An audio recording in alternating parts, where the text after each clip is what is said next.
We're going to turn it over to Bruce so he can go ahead and tell you a little bit about what he's doing and talk about a little bit about his experiences here in Fillmore.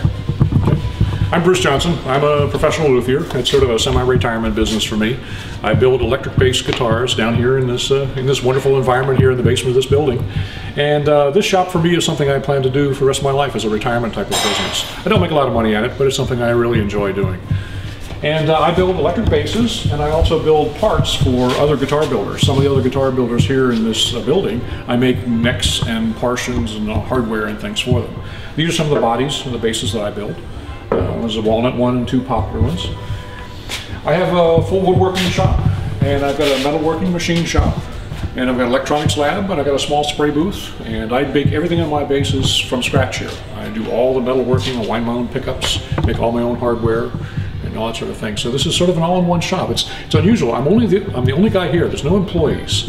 So I'm just one guy, but I have like 100 machines. I have all these machines, but I need them all to do this work. That's what's unusual about a crafts shop like this. It's different than a real production factory because I'm a one-man R&D shop and everything. I do all the operations by myself using all these machines.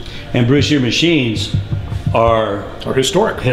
My own personal, I love antique machinery and the history of industrial things in the U.S. Right. And so many of my machines go way, way back. I had some machines going back as far as 1900.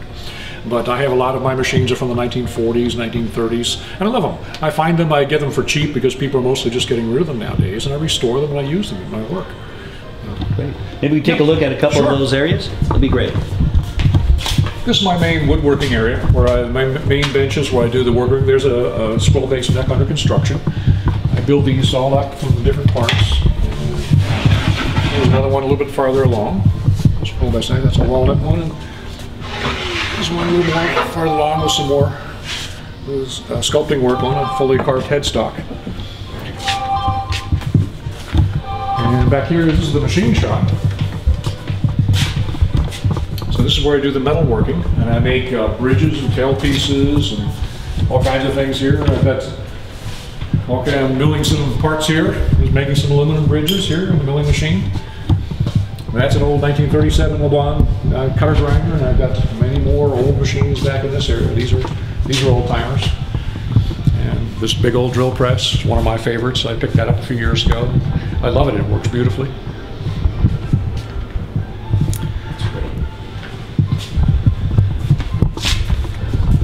Here's one of my bases. I'm just finishing up the painting on it. I just finished spraying the top coats on it and getting ready to do the final buffing on it. This one has to be purple. Customer ordered it in a purple sunburst. Now, Bruce, who are your customers? Most of my customers are individual people around the United States. I actually sell very few instruments here in California, and everything's by mail order, by website.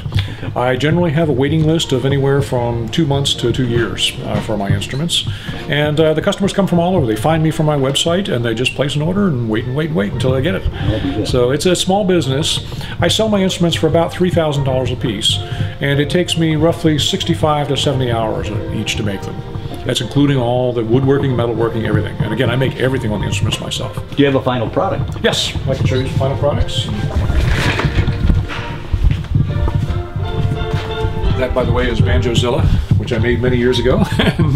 World famous gigantic bass banjo, which I take around to bluegrass festivals. There are a few instruments that are. I also restore some of these. These are the original Ampeg basses from the 1960s, and people send them to me in all kinds of horrible condition, all broken up like this, and I restore them and put them all back together. My basses are like a new generation version of the old Ampegs. This is my electronics lab back here. And here this is my coil winding machine. I'm winding pickup coils. These are some of the pickup coils, what they look like. And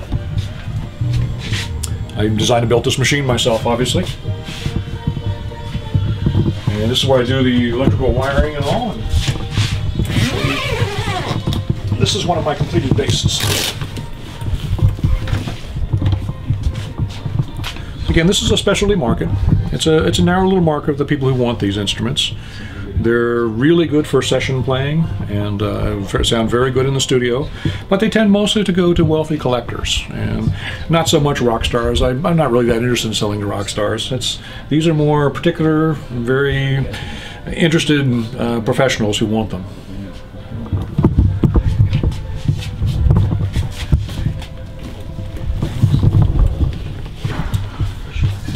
And I have a small little spread booth back here.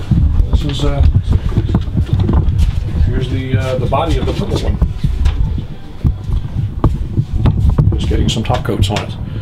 But these are water-based paints that I use. I've been sort of a pioneer on using the modern water-based paints for all of my finishes, and they're very clean, and they're not toxic and not flammable or anything like that.